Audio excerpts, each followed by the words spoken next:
Welcome to the showcase. This is where I interview entertainers, tribute shows, comedians, singers, illusionists, and many more, because I believe people like to know about entertainers and how they achieved their success. Please watch, click the thumbs up, and subscribe for more great content. Now, years ago, for those people who remember me, I had a company called Computer Hull, and I had the opportunity of meeting a gentleman that we was going to team up with, but I left the company. His name is Joe Black. Hello, Joe. Sean, all right. Smashing. It's been a long time, Joe. It's been a long time, yeah, quite a few years. I don't know when you finished with Computer DJ. How many years ago was that? Oh, I don't know, a long time ago. I just sold my shares and moved out of it. I don't think they stayed long after that. As you know, Joe, technology moves on far too quick. So you're developing a product within a year, it's out of date. So that's the issue with DJ equipment nowadays. It's just so sophisticated and good. And the problem is with my company, Joe, when I opened Computer DJs, that I got into bed with a capital investor, and basically he controlled most of the company because the money he put into it. And I wanted to get the units manufactured in China. Sadly, he didn't want to put the outlays, so we was manufacturing in England. You can't manufacture it; too expensive. So we could shift little. So it was. It was turning over between 50 and 100,000 a month, not far enough to develop the company. So, hence, it was time for me to move away and do other things. I'm retired now, Joe, in Thailand. So, and you've just been here, and I missed you. Yeah, For this the, is the next face. yeah, well, yeah, never done one face to face. It'd be great, Joe. For the people who don't know you, you're Joe Blackie, and you started a fantastic company that probably people all over the world are using your product, Zoom Karaoke. Can you tell us a bit about you and Zoom Karaoke? Yeah, so I started it off in 2001, just on my own. I used to do karaoke in pubs and bars at the time, discos and stuff like that. There were songs that I wanted to sing that you couldn't get back in those days. And I used to speak to the other karaoke manufacturers like Sunfly and Easy Karaoke and send them my suggestions and feedback on stuff. They didn't really take it on board. I think Easy Karaoke might have made a few of my requests, but I just thought I'm going to try and do this myself because what happened was everybody said, "Oh, the software you need to do the graphics that you see on screen costs like 30 grand at the time." And I don't know if that was just to put you off from setting up a rival company, but anyway, someone brought out a version that cost 60 quid. A guy in the UK developed it. And I thought, well, this is the answer to my dreams here. So I just had to find a source for the backing tracks, and I found a guy that made me the first backing tracks. And I came up with a list of 15 songs of stuff I wanted, and we made the first disc. And that was I think it was released in October 2001. And that's how it started. After that, we carried on and we made another one, but it took us a long time because it's just like one guy making all the tracks on it. He was singing all the backing vocals himself, and I would do all the graphics. But I think the early program, you had to do the full song in one go using the space bar to synchronize the lyrics. You couldn't save the project file and go back in and edit it. You had to do it perfectly all in one go, otherwise you'd have to start again from the beginning. So it was tricky in those days till another software program came out. But we made another one, and there's a long story to it, but I'll tell you if you want.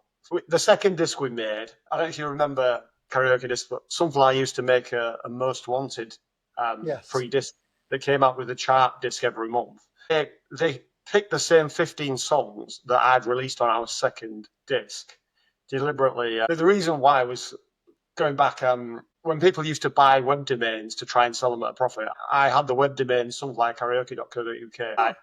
I'd sort of I said, well, I'll let you have it, for so many discs, and we got into a bit of a discussion about that. And I think I upped my number of discs when they sort of snapped my hand off. And I think to try and sort of, I don't know if it's to put me out of business or to wind me up, they released the same 15 songs. But one of my customers, a music shop in Bolton, HW Music, the two brothers there that own that, I knew quite well because I used to buy my PA stuff from there, and I used to buy karaoke discs from there myself. And they said, well, we'll tell Sunfly that if they do that, we're not going to buy our I don't know, they were buying like 150 copies of each monthly disc back in the day when discs were selling. So I think they managed to get Sunfly to not to bin that disc, and then Richard and Chris, the two brothers from HW Music, put some money into Zoom and sort of bought half the shares in Zoom, and then that enabled us to make a starter pack of 6 discs, which was called the Launch Pack. Or it might be 5 discs actually. And we sold that at the time. It used to sell for like $99.95, and this is just a pack of 5 CDs, which was it's incredible when you think about it. We used to sell that to music shops for like £51. So they were making a great profit on selling a 5 CD pack. But we sold thousands of those anyway. And then we just carried on making more and more discs and more songs.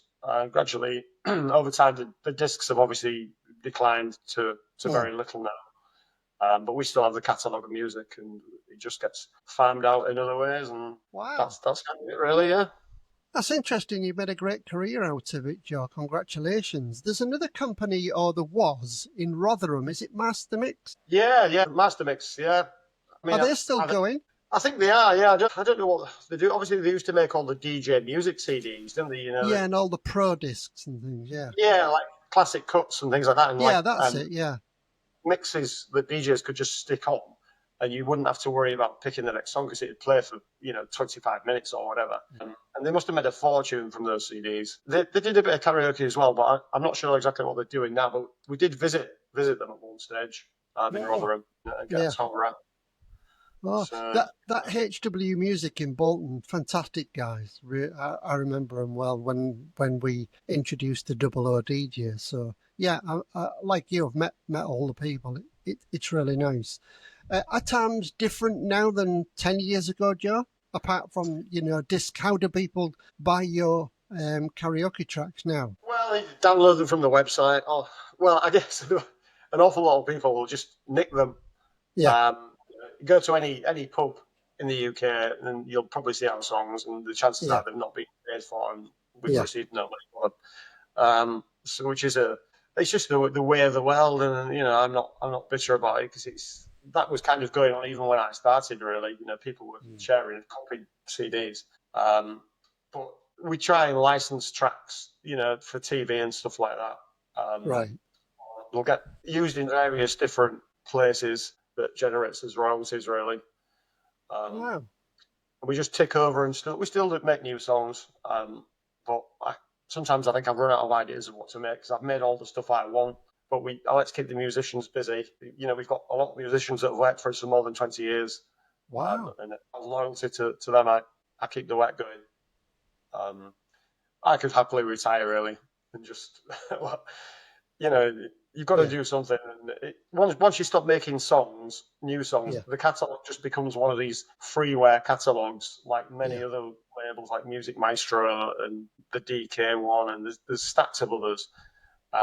And there's just kind of like freeware out there. Well, at least we have a website and you can buy them, legitimately from us. Have you still got a unit? Yes, same place that we've been in since 2008. Yeah. Do you need that, or do you need a big place like that? Yeah. No, not really. The warehouse originally. Before we had the warehouse, all the stock was stored above HW Music in Bolton. That was a former cinema, and they had a lot of space upstairs. But then we moved it to Holland, sort of bought a warehouse in 2008. And no, we don't really need it, but it's on like a long-term leasehold with like 100 and whatever years left.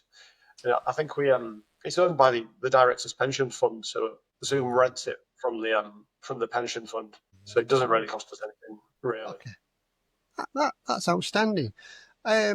Interesting for the viewers to note that you can start a business if you have the tenacity and the know-how to do something. Well, Joe started Zoom, and it's probably one of the biggest karaoke companies around still going. So congratulations on that part of it, Joe. Now, for the viewers, we're moving on, and I'm going to show Joe's video now.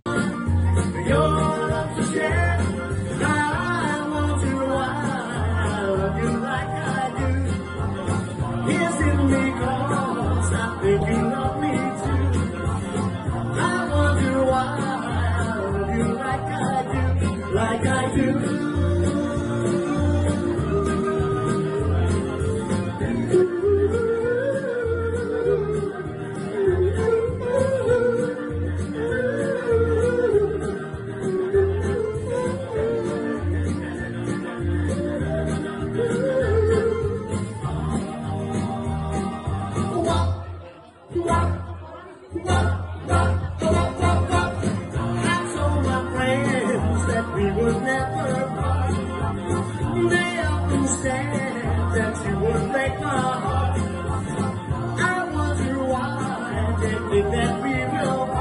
We will walk.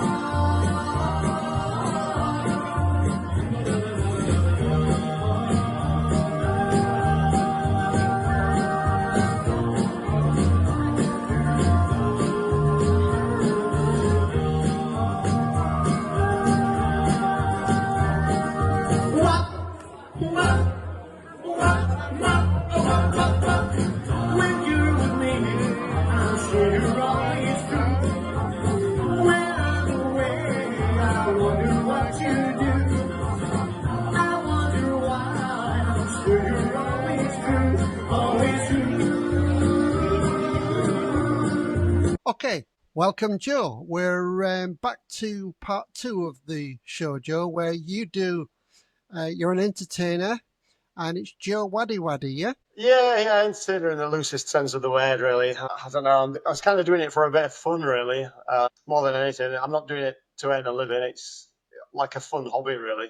But yeah, I do go out singing. Well, you've got all your bright costumes, like Shawaddy Waddy, and Yeah. you've got all the. I mean, let's be honest. Who doesn't love Shawaddy Waddy? And I was fortunate enough years ago, Joe. I worked with a band called China Garden. There was Housequake, and we went on tour with Shawaddy Waddy, and All right. it was absolutely the best thing I've ever seen because you're in Nottingham Theatre, and halfway down the hall at the back was the huge mixing desk, absolutely massive, and the sound engineer was on there. And the drummer was obviously a drummer of colour, drumming away. And all of a sudden, I was sat near the mixer and everything, watching what I was doing, and he goes, "Hit them drums, you jungle." we had trees, in them days. And, there was just absolutely great fun. Good lads. They could take the sense of humour was awesome. It's a shame, really, that they're not still going because I'm sure there's lots of songs that they could still come out with. Do you do all of their music, Joe? Well, they are still going, aren't they? But there's only Romeo, the drummer, still in the band, Yeah, the original that's lineup. right. But yeah, they still sell out. They still pack places out. But Wow. no, I only sing their stuff. I mean, I sing quite a few of their songs, but I don't sing the more obscure ones because I just think people aren't going to know them. But I do 50s, 60s, 70s, and rock and roll stuff. I think I've got about 250 songs now in my lineup that I do. But it's all sort of, it's mostly upbeat stuff. I don't really, I don't sing many ballads or anything. It's all sort of catchy, upbeat, 50s, 60s, 70s stuff. Truthfully, do you remember all the words, or do you have to look at your app? I have to look at the laptop quite often with that many songs. I mean, I watch lots of clips of other people, and everybody seems to have like a tablet or an iPad these days. I mean, it's supposed to be a singing gig, not a test of memory. And if you can remember the lyrics for 250 songs, you've got a better memory than I have. Me too, yeah. I did it when I came back last year. I did a Smokey tribute, and not a tribute to Smokey and Eagles. So, and I couldn't remember all, and play guitar and sing, and it's just a nightmare. So I organised an iPad with all the tracks on, and the music just goes down as the song's going through. Just not necessarily because you forget the words, because you cannot remember most of them, but there's an odd time when there's maybe a solo or something, right? When did it come?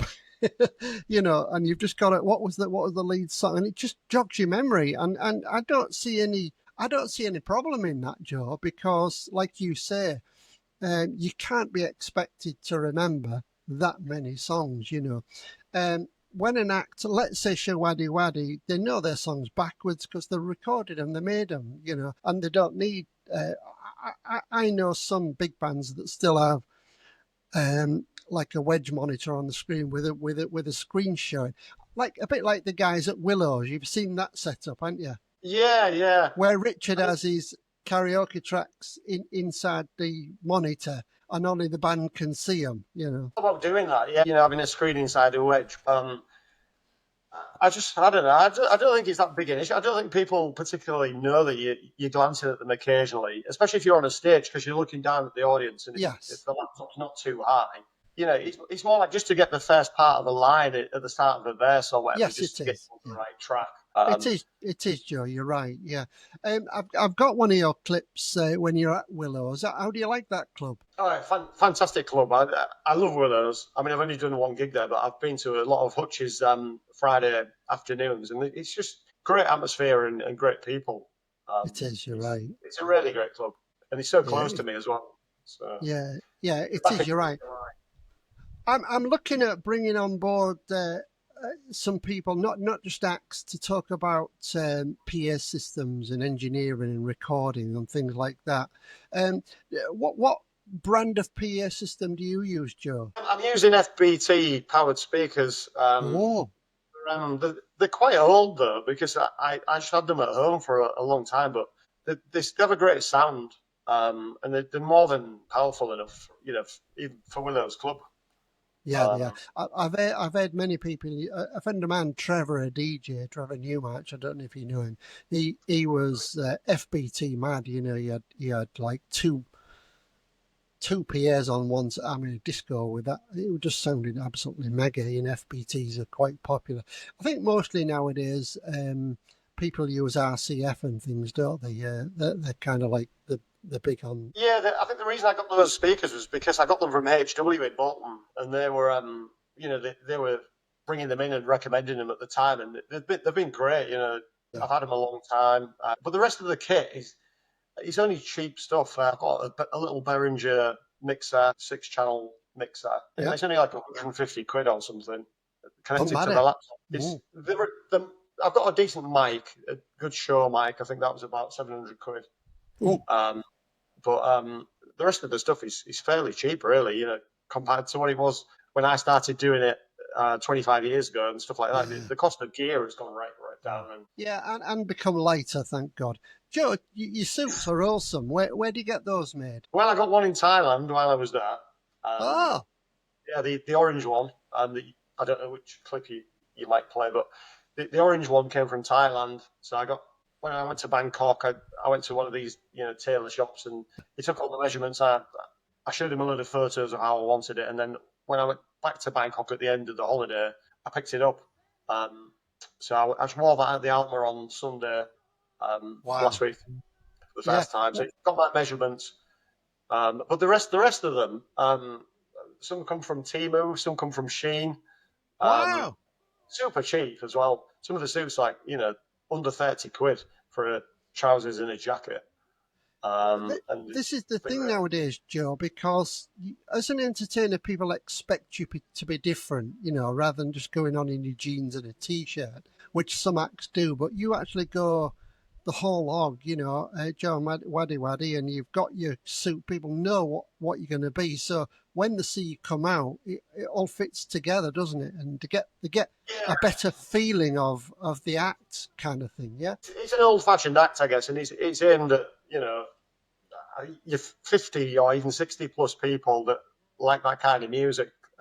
So people expect you to look smart on stage. I would never go on stage in jeans and a t-shirt, but it No. wouldn't suit what I'm singing anyway. Maybe if I was singing modern stuff or I don't know indie stuff or rock stuff, you would do, but I wouldn't do. Yeah. Can you do the Shawady Waddy dancing? I, Dancing has never really been my thing. I'm not like a natural dancer. It can be a little bit. Once I get into it and I'm feeling comfortable, maybe half an hour into the gig, I start moving a bit more and things like Yeah. that. But I don't do an awful lot of dancing. Obviously, there's only one of me as well, so it's not like Shawadi Wadi where they're dancing in line and arm in arm and stuff Oh, like that because there's oh only yeah, one of yeah. me. So. So Joe, how do people book you then if they want to book you? You Well, I have a Facebook page. That's the main thing I do. I post my gigs on the Facebook page and what I'm doing. People can message me from there. That's all I do. I don't have an agent or anything, but I've not tried to get one, and I don't need too much work really because I've got 3 gigs this week, and that's quite a lot for me. I wouldn't mm, want to work every Saturday night.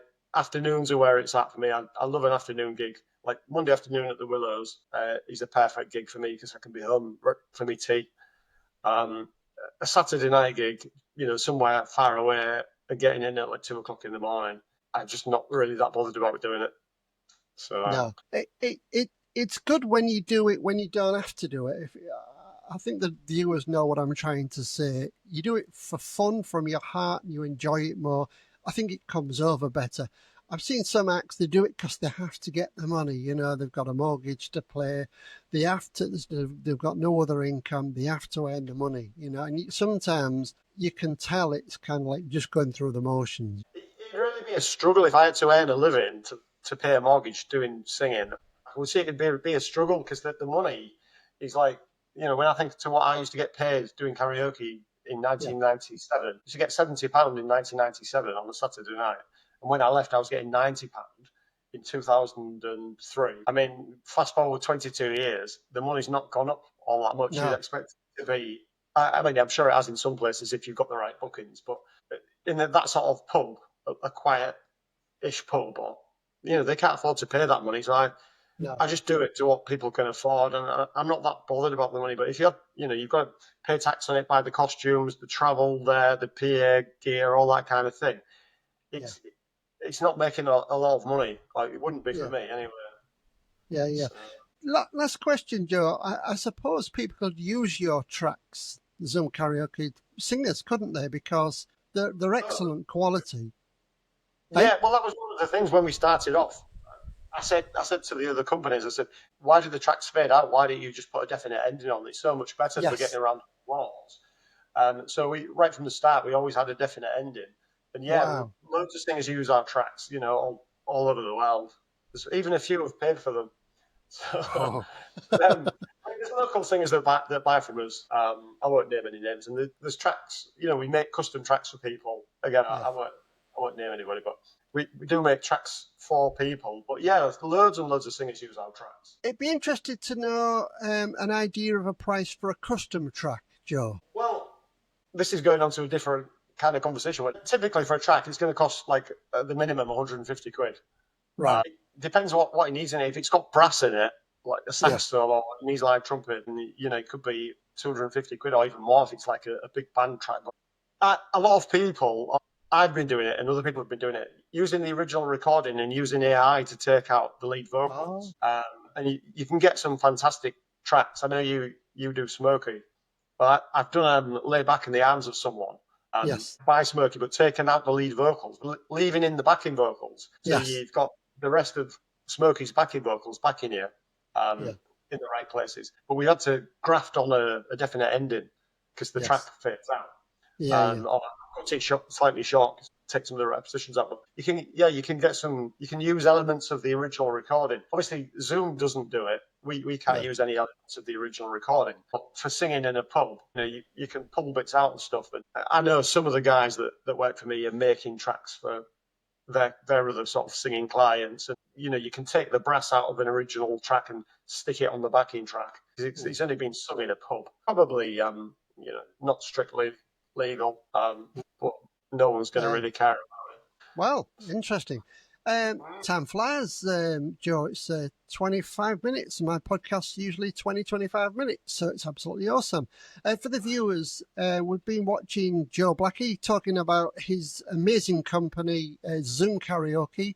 And if you haven't heard of them, then you need to. I'm sure you can find them on YouTube and download their tracks. And second part of the show, Joe was talking about his Shawaddy Waddy shenanigans that he does, and he's a singer in the local pubs and clubs around Hull and Yorkshire. So if you want to book him, find him on the Facebook page. Obviously, I'll try and put details on here as well. So please watch this all the way through, and if you want to contact Joe, if you want to send him a message on the YouTube, not on the Facebook, I'm sure he'd be delighted to hear from you, and it would be more interesting if you want to see more of Joe as well. Just let us know. So on behalf of the showcase, on behalf of Joe, Thank you very much. been a pleasure, Joe. Thank you very much, everybody.